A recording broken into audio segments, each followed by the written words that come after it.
Okay, hello everyone.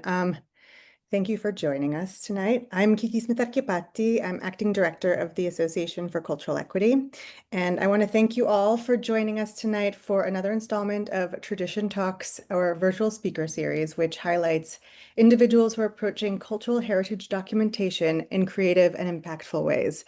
I'm joined here by my colleague, Michael Cormier O'Leary, and welcoming tonight's guest, Dr. Gage Averill, an incredible ethnomusicologist who many of you may know for his deep and wide-ranging work on Caribbean and North American vernacular music. In particular, Gage has spent decades researching and writing about Haiti's rich musical traditions, and he's been a major force in helping bring Alan Lomax's Haiti recordings to life. Gage is a provost and vice president academic at the University of British Columbia, an award-winning author of multiple books, including A Day for the Hunter, A Day for the Prey, Popular Music and Power in Haiti, and also curated the 2010 box set, Alan Lomax in Haiti, 1936-37, which was nominated for 2 Grammy Awards.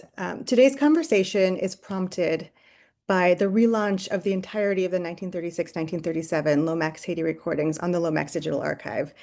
It's a remarkable body of recordings that Alan captured during his 1936-1937 field trip to Haiti. And it's one of the earliest and most extensive collections of its kind, and we're thrilled that it's now newly accessible in the LDA. So Gage played a key role in cataloging and contextualizing this material and making it accessible. So we are so glad to have him here with us tonight.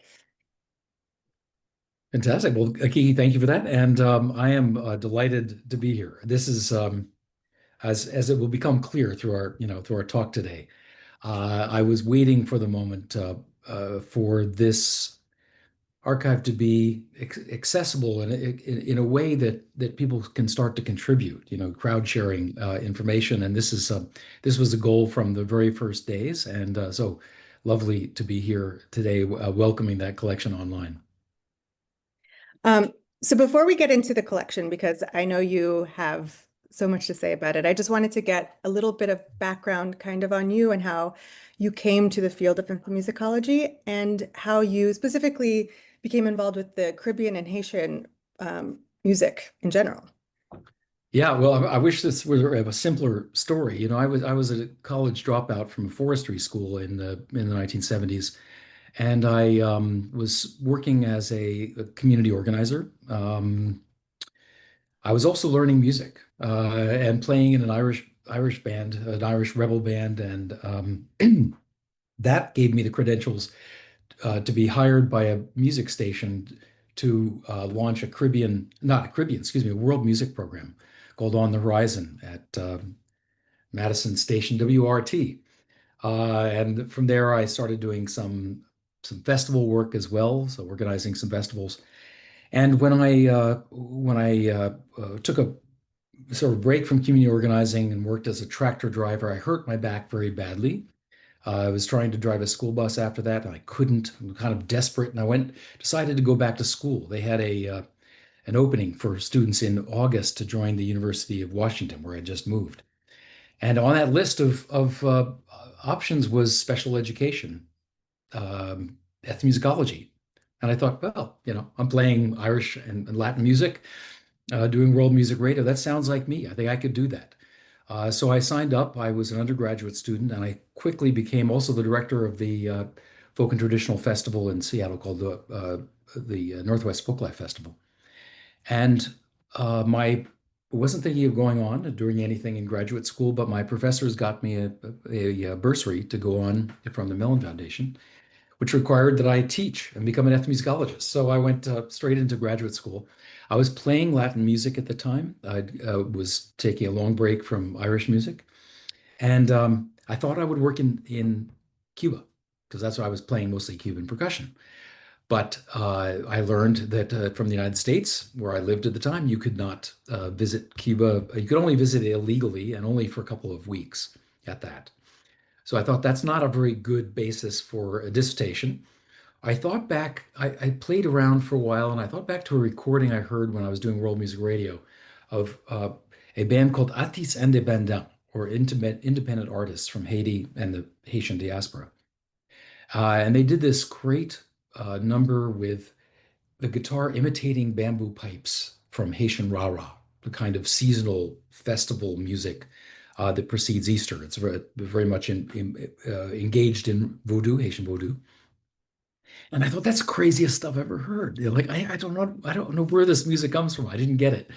And I did a project on it, and I thought, yeah, I'm going to go to Haiti and when I have to do a dissertation and work on Rara, which I did. I put a grant, I went for a grant from the Fulbright Foundation. I got it, and then ready to go in February, March of 1987.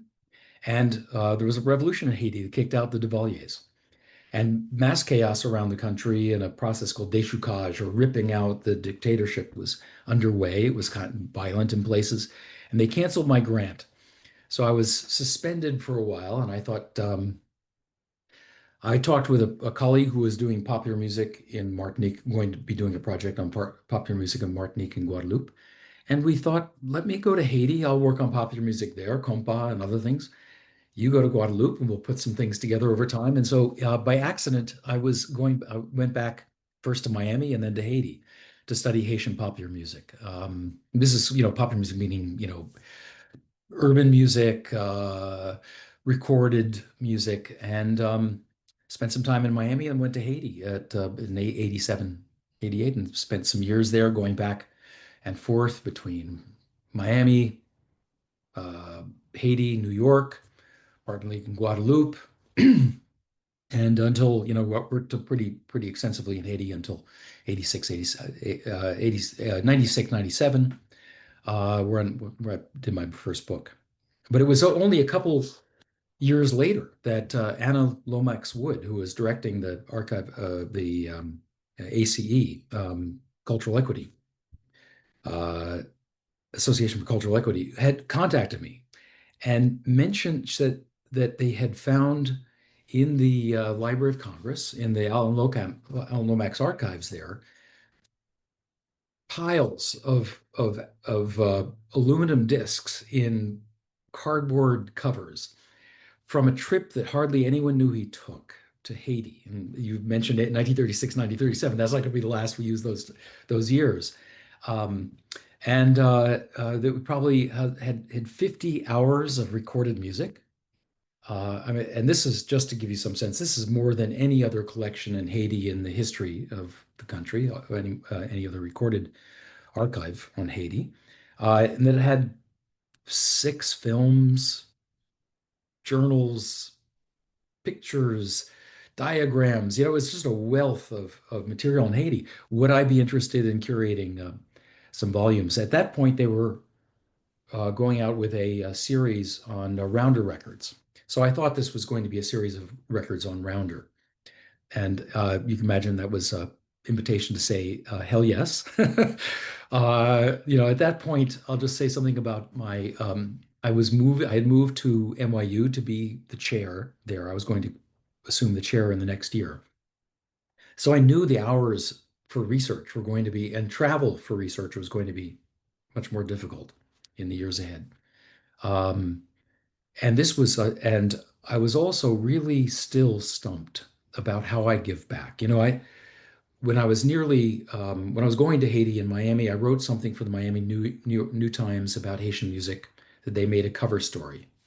That cover story then became a request for me to do a monthly or a semi-monthly article on Haiti called Haitian Fascination in the Beat magazine. And that became an invitation to work with Jonathan Demme, the movie director, on a recording and a movie about Haiti, Haitian music. So I'd started to do this kind of journalism thing while I was working on Haitian music as a scholar, to try to give back. It was a way of staying in touch with musicians, of promoting them, of getting them in touch with uh, uh, record labels in the US and elsewhere, to try and promote the work, of getting them in festivals. So I was always worried about how I paid back the enormous debt I had and the gratitude I had working with Haitian musicians who were always so generous and open with me. And so this was like, wow, now I get to do this on a very much larger level, thinking about all these recordings that hadn't been heard for 70 years or so. So it was an enormous challenge. It was a real pleasure. It was uh, a dose of humility, of course, because I'm a popular music specialist. What do I know about all this other music? But I took it on. I worked with a good friend of mine, Louis Carl Saint Jean, who's a Louis Carl is a journalist, writes about Haitian music. He's also a lay scholar of Haitian popular music, and so he and I worked on this collection. Um, and it eventually turned into the box set, which we did in 1988, 89. That was a recording of about 300 and almost 350, about a quarter of this collection. We got onto the box set along with the seven films. A book that I wrote, Alan Lomax's niece put his journal uh, into a book. Uh, and so we released that as a collection in 1989. So this is, this has been a project with a long gestation period, starting in 1999. I've lived with it for quite a long time, but it's been an honor and a privilege to do it. So that's a little bit about my background and then how it connected to this project.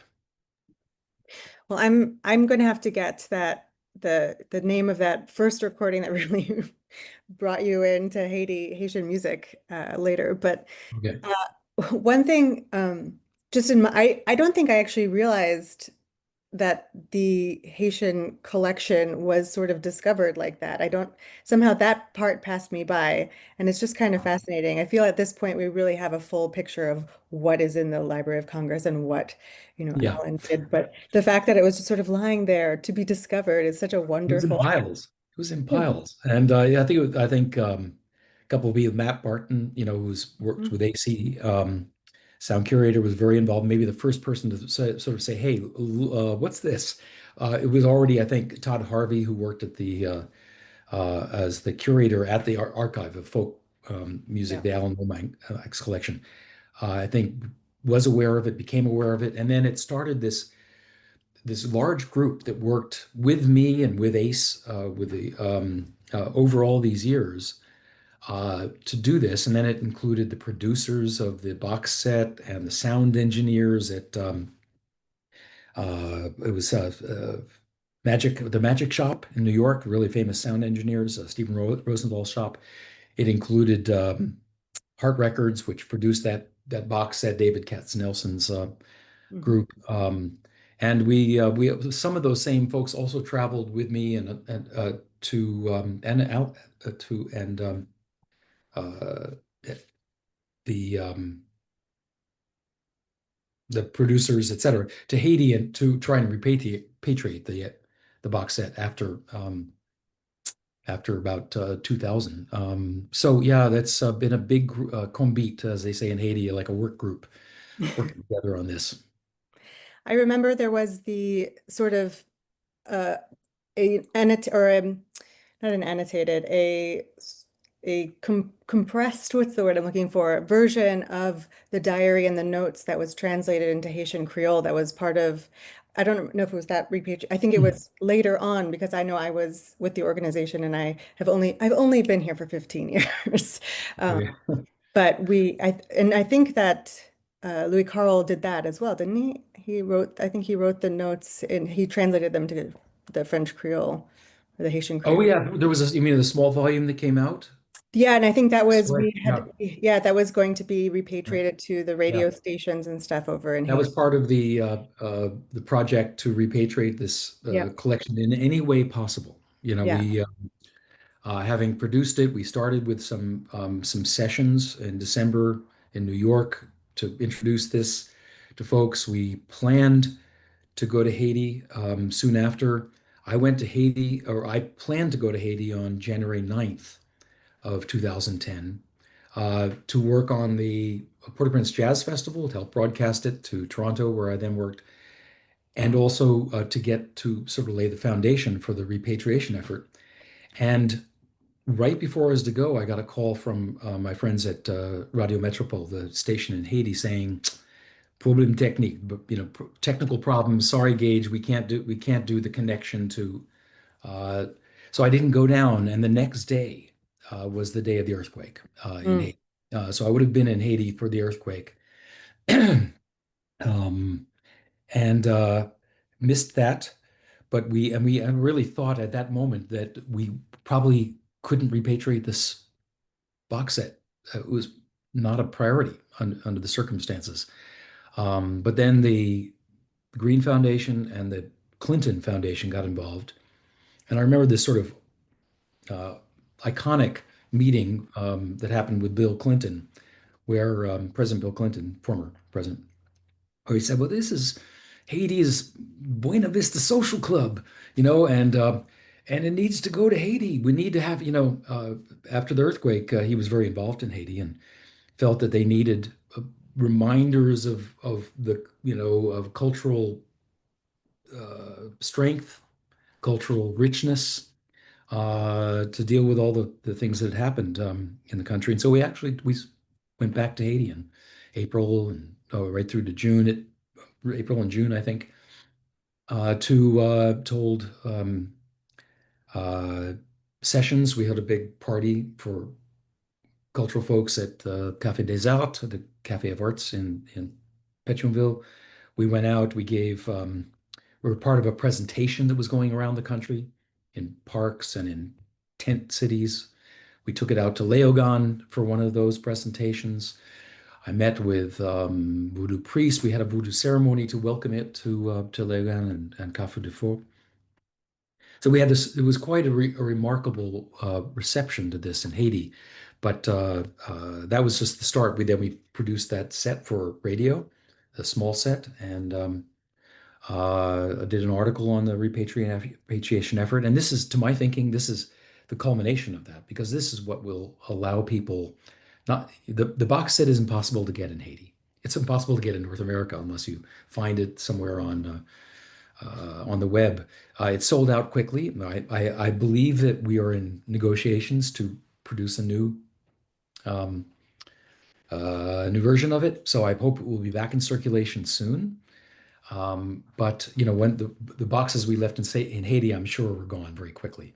And so this web version will allow Haitians with connections to the areas that Alan Lomax recorded, with connections, even historical connections to the people, to feed into this collection, to improve the lyrics. Well, we include the lyrics in the online, but to contribute to lyrics, to correct any information that might be wrong, and then I know already that some musicians have been using this collection in Haiti and in the United States to grow their Haitian recordings, to produce new recordings based on it.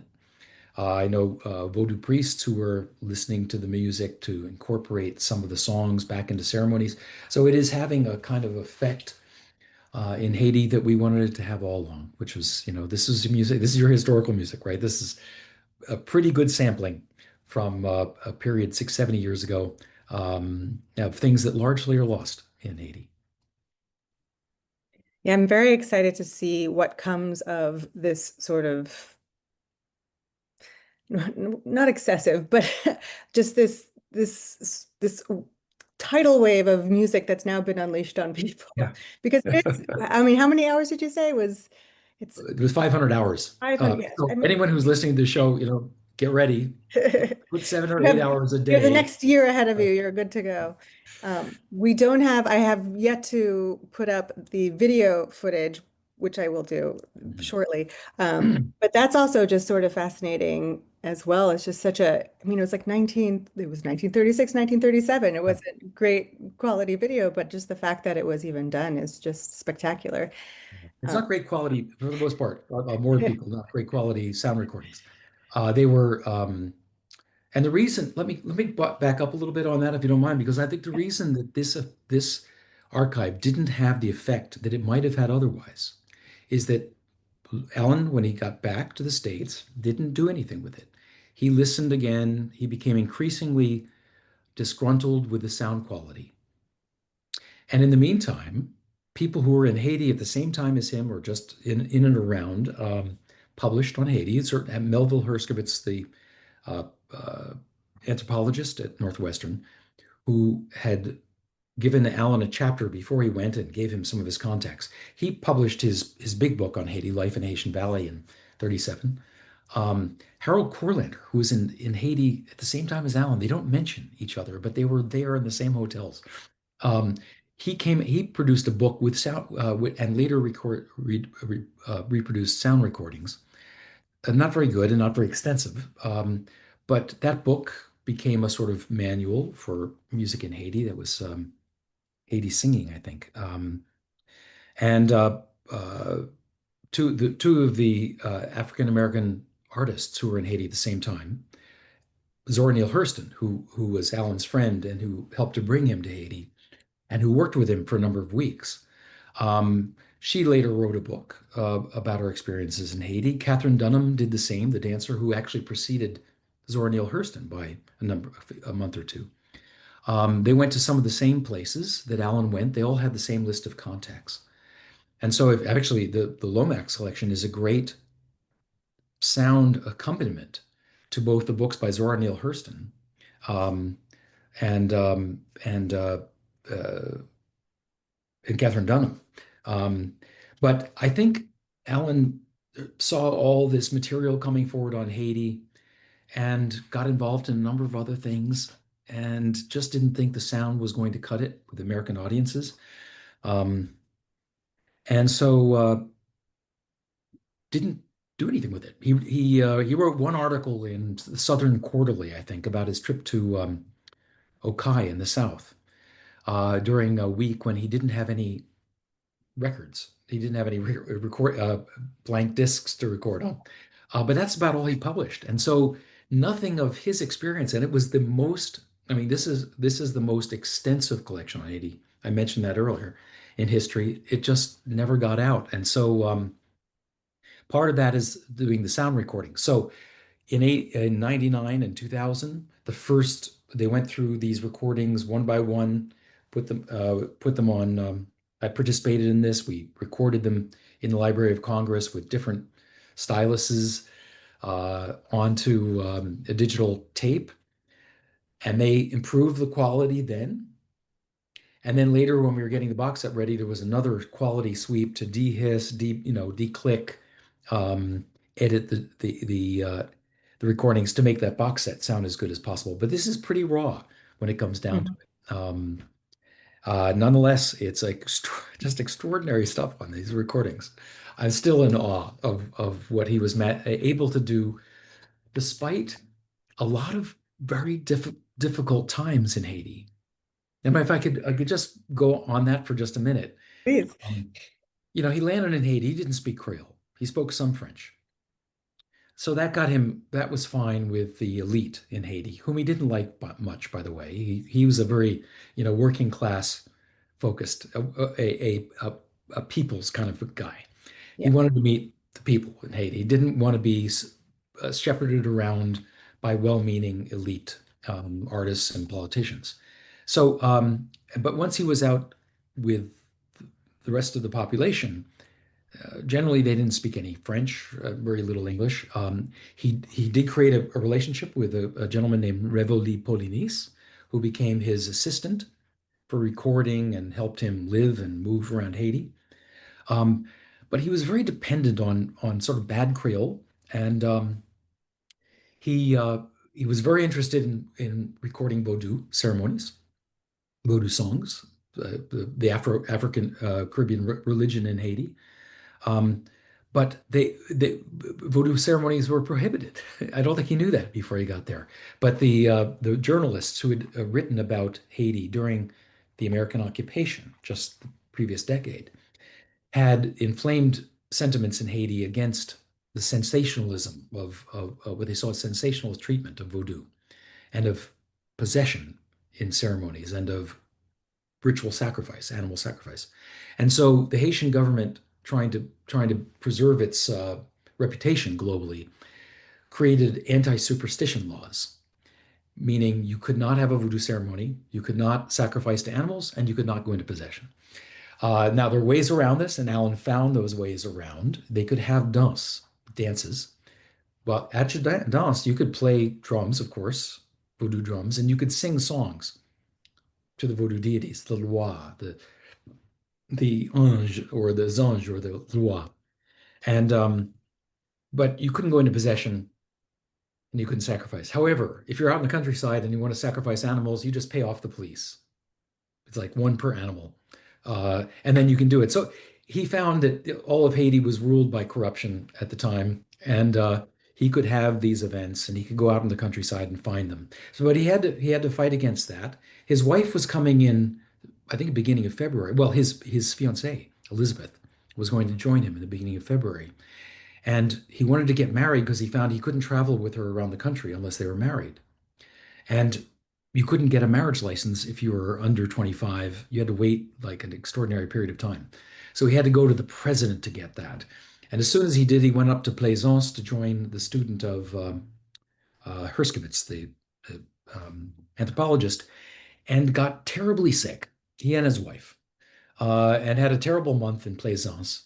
Ran out of money. He kept running out of money. He kept running out of discs. And so, and he's carrying this 150-pound recording apparatus in the dirt roads of Haiti. So you can imagine this was not easy. And yet 1,300 recordings, seven videos, seven films, and all of this work. It's a pretty amazing outcome given what he was up against. And I mean, he was 20, 21 years old. He was so young. They were both so Yeah. young. Just, Yeah. I mean, what were we doing when we were 20? It was not, I didn't have my first 1,300 recordings by then. I didn't have them by now. Let me just say that. So it was, yeah, it was very impressive for young. He was, he notoriously energetic and a bit stubborn. I think that's his reputation. He would just walk into any event, say, "I need to record you," and I'm working with the Archive of Folk Culture at the Library of Congress in the United States. And basically, the United States president has sent me to hear you play, and he would get people to play. The one when he was sick in Plaisance, he did pen a very plaintive note about how he had run out of money and people were just camping in his house, drinking his drinks, and no one would listen to him. I think he was feeling very weakened by the sickness, whatever it was, maybe a touch of malaria, some intestinal disease. So he was having a hard time getting people to play for him at that point, especially on credit. Mm. But I'd say otherwise, he was very effective in inspiring people to sit down with him and play. He was paying people little bits and pieces, pennies, 22 cents, 46 cents for a performance per recording, but or for recording session. But he really did produce materials that no one else has. And I think there's a lot of firsts in this collection as well. Just there's, you're saying, technically speaking, not an actual legally mandated voodoo Yeah. ceremony, but that was the first recording of a voodoo ceremony. Yeah, he did. I did the first recording from one, and then he did the first total ceremony ever recorded. So he went to. I'm going to tell you about this little place because he spent a good bit of time there. It was also um, the peristyle, and that's a large temple that Catherine Dunham was initiated at, and it was where Zora Neale Hurston came after Catherine Dunham to meet to see Vodou in practice, and it was overseen nominally by an American head of the national basically the insane asylum in Haiti. He was a ship pharmacist who decamped in Haiti, married a voodoo priestess, the singer and voodoo priestess Amambo, Cécile Espérance, settled down in this region called Le Roux Habitation in Pont Bidet. And he got a reputation. His name is Dr. They called him Dr. Reeser. Got a reputation as the person to go to, the American to go to if you want to find out about voodoo in Haiti. He was a bit of a show off, a heavy drinker, an alcoholic. Um, but he did know a lot of songs, and he was married to Cecile, and Cecile was a part of the Unfo, or the temple, the peristyle, overseen by Mambo Théoline Marseille. And so he was very much engaged in the culture of that region.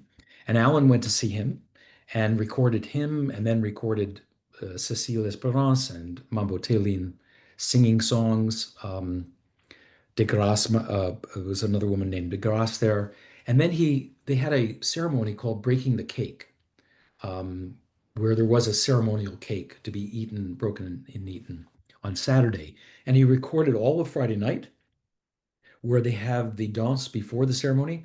And then he recorded basically segments of every Vodou song played throughout the entire ceremony on Saturday. So, we did one full recording of that on the box set, but it is the first full Vodou ceremony recorded with copious notes by Alan. I mean, it is a unique treasure in our understanding of Vodou from the period.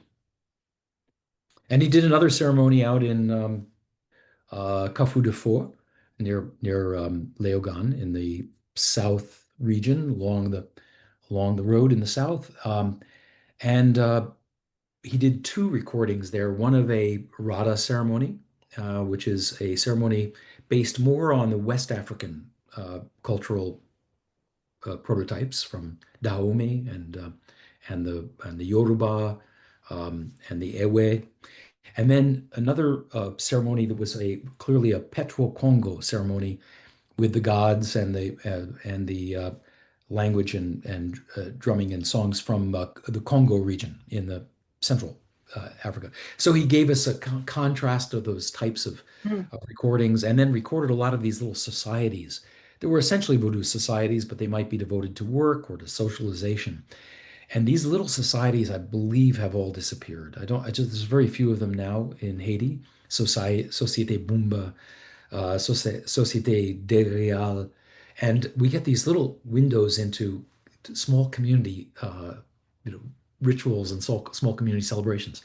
Um, but you were just talking about the diversity of materials on these albums. There's children's songs, there's Boy Scout songs, he has recorded jazz bands, playing merengue at a celebration for the president when the president of Dominican Republic came on Christmas, and he's got um, this great group of old men and women who go around and perform for nine night ceremonies, and these are neven in Haiti. These are things you do after someone has died. You do a 9 night ceremony, and these guys sing these old archaic French songs from the probably 17th century, talking about stories from the 15th century. I mean, they were supposed to be about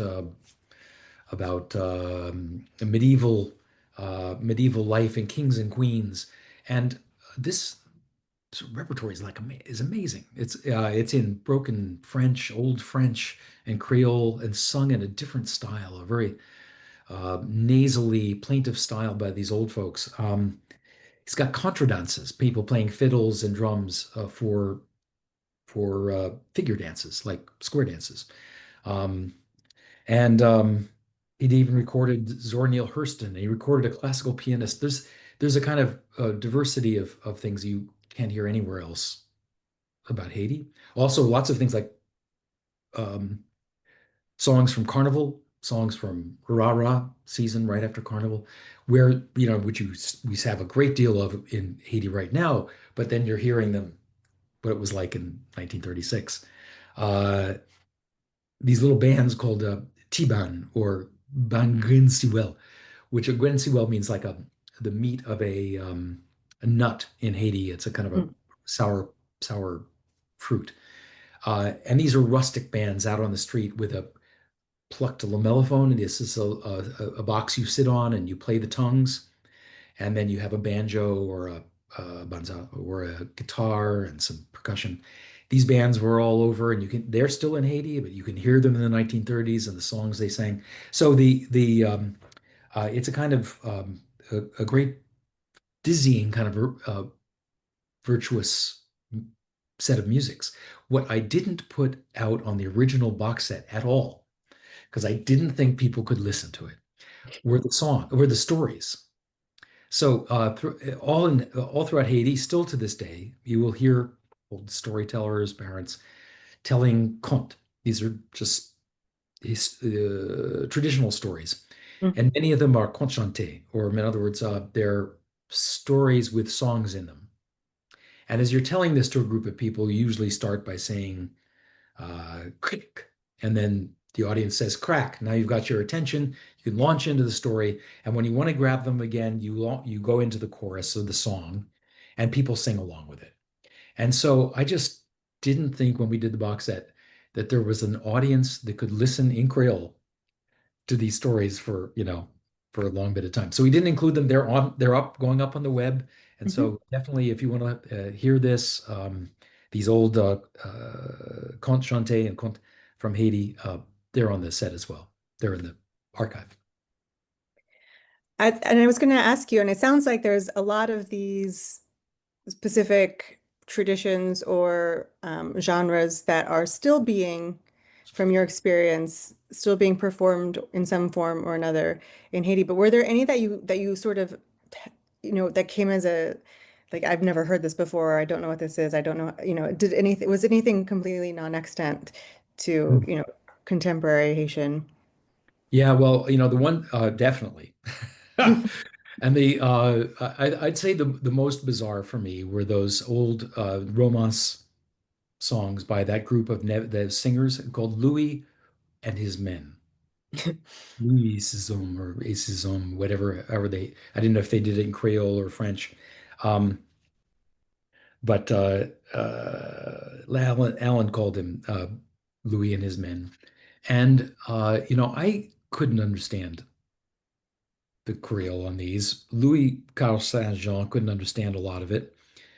I thought, well, I knew a friend of mine, original French speaker from Africa, who who studies linguistics and studies Mm. Creole linguistics and also French linguistics. And so we went to him and say, "Hey, listen to this. What do you think?" And he was like, "I have no idea what these people are saying."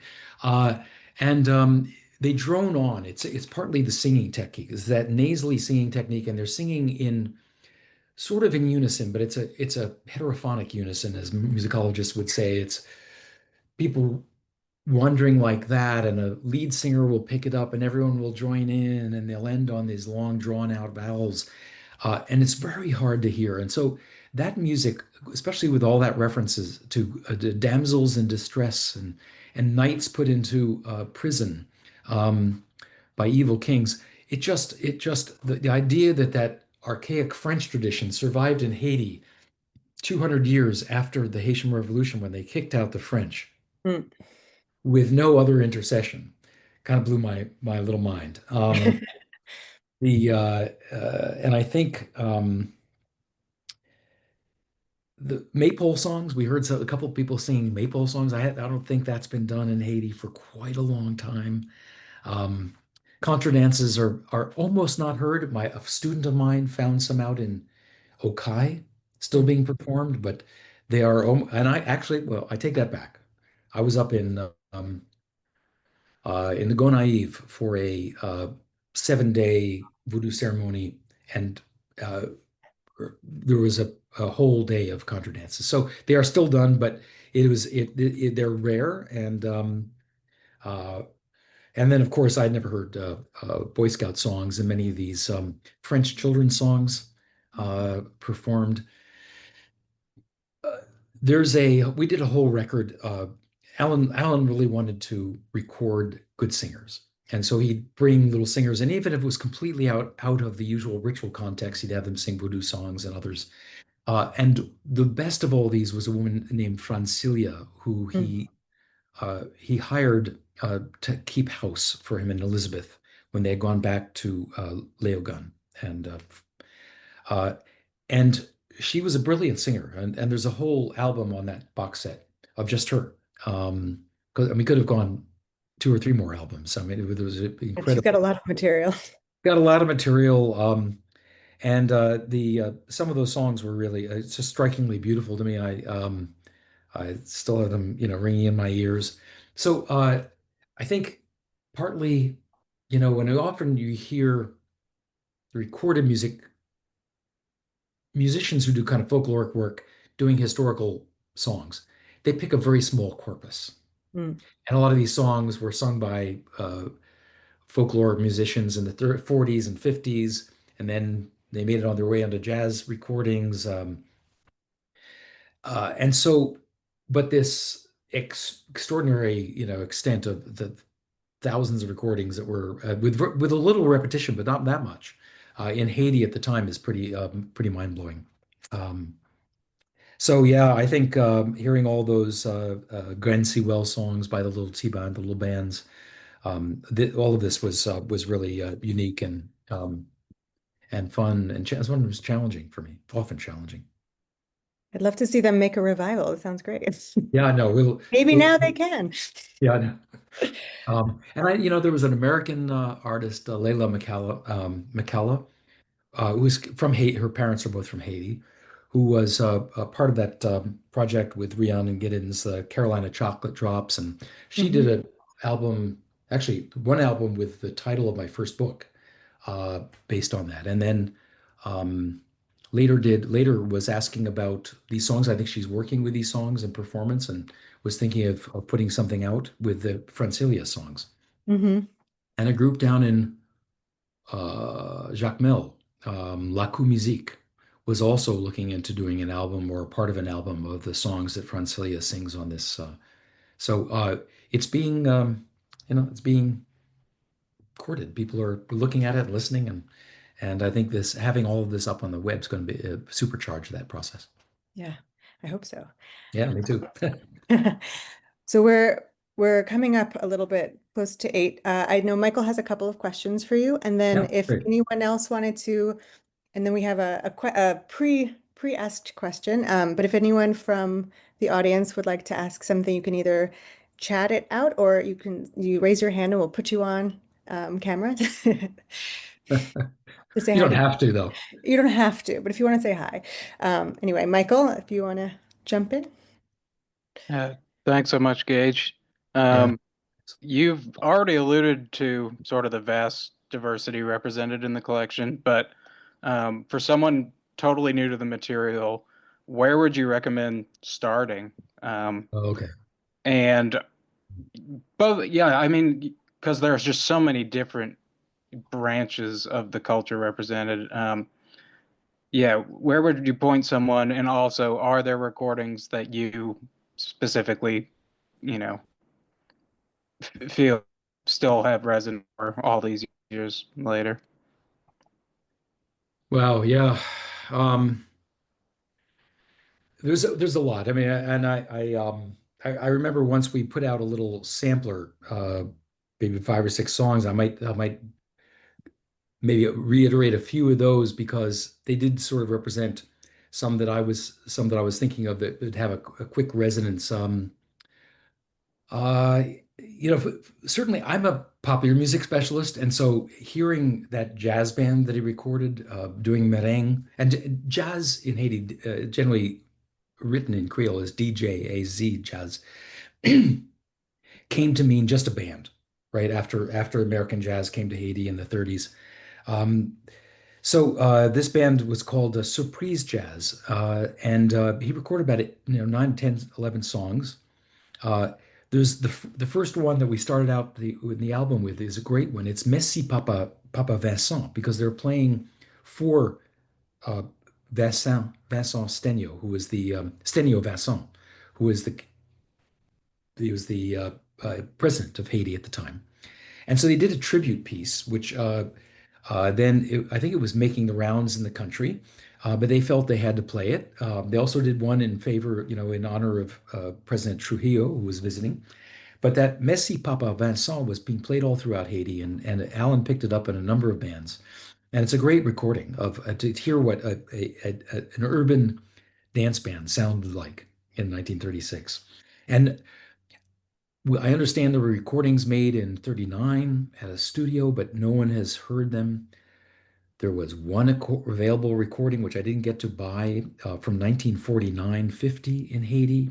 But by and large, popular recordings don't really start until the mid 50s in Haiti, like the oldest ones you can get. So having this from the 30s was amazing. Um, I talked earlier about Francilia, and that's a very, it's easy to get into her song. She has a beautiful melodic voice, and the songs are catchy, most of them. She does one called Yomashe Akwanga, Pum Pasamaye, which so they're working a voodoo spell, a wanga on me so that I don't get to marry, is the title of a song. It's one of these jealousy songs. And that's a beautiful one.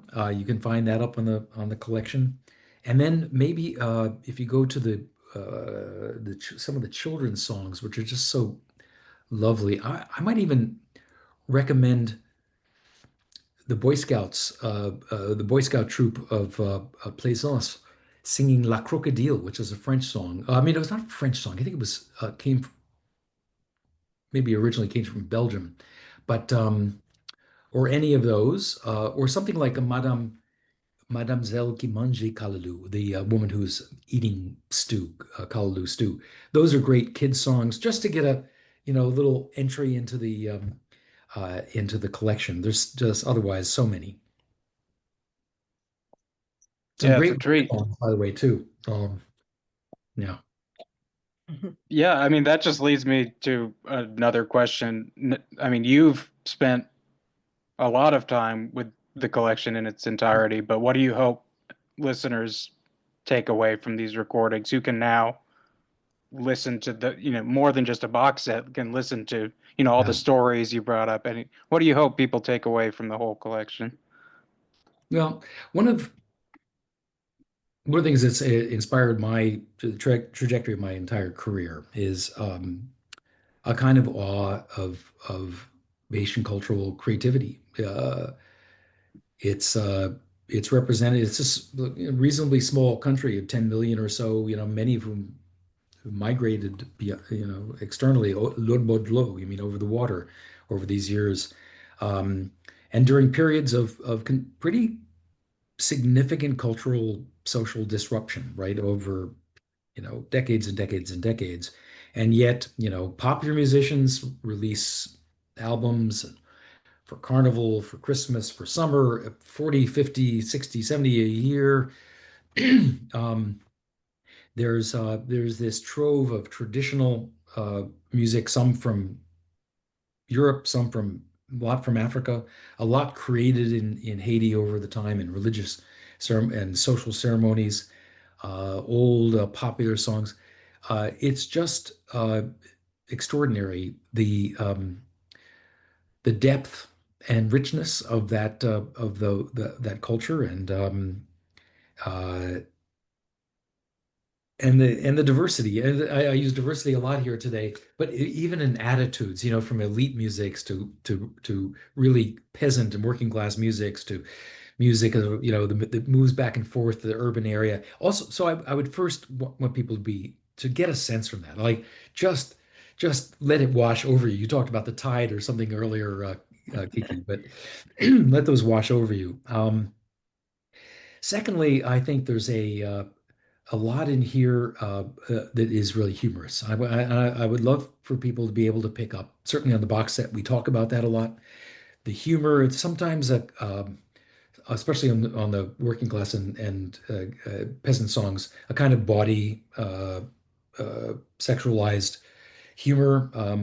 There's a lot of put down, a lot of humorous put downs for effect and for political effect. Um, so, and to really get a sense for that Haitian sense of humor, it comes through in those story songs that I was talking about earlier. Um, and the um, and this sort of ability to survive through, and I mean, it's partly about the cultural creativity, but this remarkable resilience in Haiti to survive through all sorts of things. Now, when I talked about the earthquake, but that's just one of many issues: earthquakes, hurricanes, diseases that people have faced over the last few centuries, and I'd say a relative either both neglect and then when there is involvement, kind of very often an oppressive involvement by foreign powers, including the U.S., including Canada, probably to some degree, Germany, France. U.S. over the years. Um, and there's a kind of ability to poke fun at that and resist, to have almost a militaristic ethos and resistance to all of that, and to embed it in culture and music. Um, and yet to embrace Catholicism, embrace, old French culture and American jazz and all of this. So it's a wide open, it's a country that's both, it was cut off for 63 years completely, almost completely from the world in the 19th century, and has had kind of limited contact, and yet the urban areas are very cosmopolitan in a way. And for all the 20th century, people were listening to Cuban music and American music and music from the rest of the Caribbean, Trinidadian, Guadeloupean music, and both exporting Haitian music and incorporating it. So the that cultural synthesis, I think, is really amazing too. Those are just a couple of things I would love um, to impart, and also, and maybe just a little bit of respect for Alan Lomax, who sometimes takes his hits, but did something that was yeah, almost looks impossible to me from the 21st century. Yeah, thank you. And yeah, my last question for you related to Alan specifically, but I know you met Alan on a few occasions, and do you have any stories about your experiences meeting Alan? Yeah, so sure. I had a couple. I mean, Alan Lomax is one of those people, and I know others. I said this too about Miles Davis, whom I met. And I think everyone who's ever met Miles Davis has a story to tell. And I think that's true with Alan. And I've heard lots of apocryphal stories people tell about him in Haiti or in the South. And I think I have no reason to think any of them are true, except they sometimes seem as though they could be true. My first meet, I met up with him at two SEM, Society for Ethnomusicology meetings, and he wasn't a regular attendee. He wasn't a mega member, and he generally didn't like ethnomusicology as a or ethnomusicologists as a group field of study, for various reasons. We could talk about his years working alongside academia, but he came to he and his sister, Beth Lomax Hawes, who I did know uh, from the been out of the United States too long. She used to be director of the Archive of Folk Culture at Library of Congress. No, Library of Congress, I think, or wherever. Um, so Beth Lomax Hawes and Alan came to this meeting, and I remember I wanted to talk with Alan because I heard so much about him. And I was at a table, and he came over, and then Beth Lomax Hawes sat down next to me, and then Alan came over, and I just remember him saying, like, Beth, would you mind if I had a sit and had breakfast with you? And she said, no, Alan, come. And they said, I thought, this is so cute. I mean, these guys are ancient right now. Like, they're both legends in their field, right? And here they are, brother and sister. Mind if I sit down with you? And I thought, that was a lovely story. So many of the stories are maybe about him being a little more strong-armed or whatever that, but I just found that introduction to White sweet. The next time I had a conversation with him was at another meeting. It was in um, somewhere in the early 90s or late 80s. And he'd given a little talk, and then fellow ethnomusicologist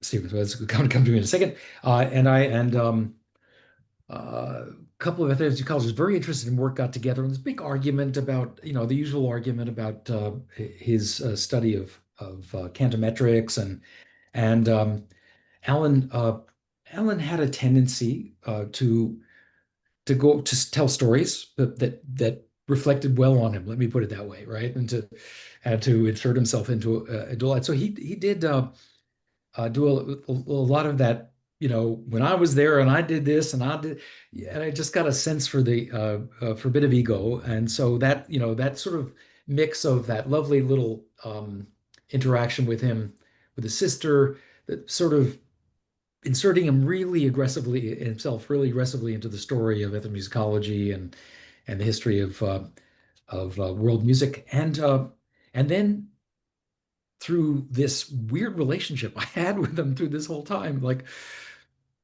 he sat there for 5 months essentially between Christmas and little after Easter. hearing his recordings going through his headsets, right? That you all those pictures of him in Haiti, he's got his headsets on. I sat from Christmas 88 to well past, I think right into the summer of 89 in my basement with my headset on when I wasn't at work. I'm trying to get 8 hours a day. Um, with Alan's voice and Alan's recordings going back through my head. And this is all, reflecting of all the choices Alan has made in his recordings. People he does want to record, people he doesn't. The things he interjects. Please play that slower. Lentement, s'il vous plaît. Uh, and then uh, just you play your part and all those things he would do to direct people. He recorded in the hotel room. He recorded Zora Neale Hurston singing some songs, and there's banter between them. So I felt like I was intimately living with Alan Lomax in my ear for 8 or 9 months as I prepared the box set, and then still more as we did this. Um, and there's a strange relation. I was a little bit critical of his relationship with Reginald, excuse me, that's a friend of mine, um, with Polynice, with his translator Reveille Polynice, because it was sometimes a very hierarchical relationship. And yet, I was working with a Haitian friend of mine who was the associate editor, and sometimes I would wince, like, am I reproducing these, relationships between Alan and Reveille?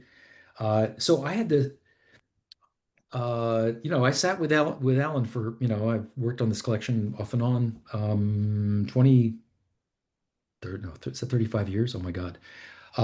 That's a long time to have that kind of relationship with a collector. So I do feel like I know the best, sometimes some a little of the worst, a little of the this and that about Alan Lomax.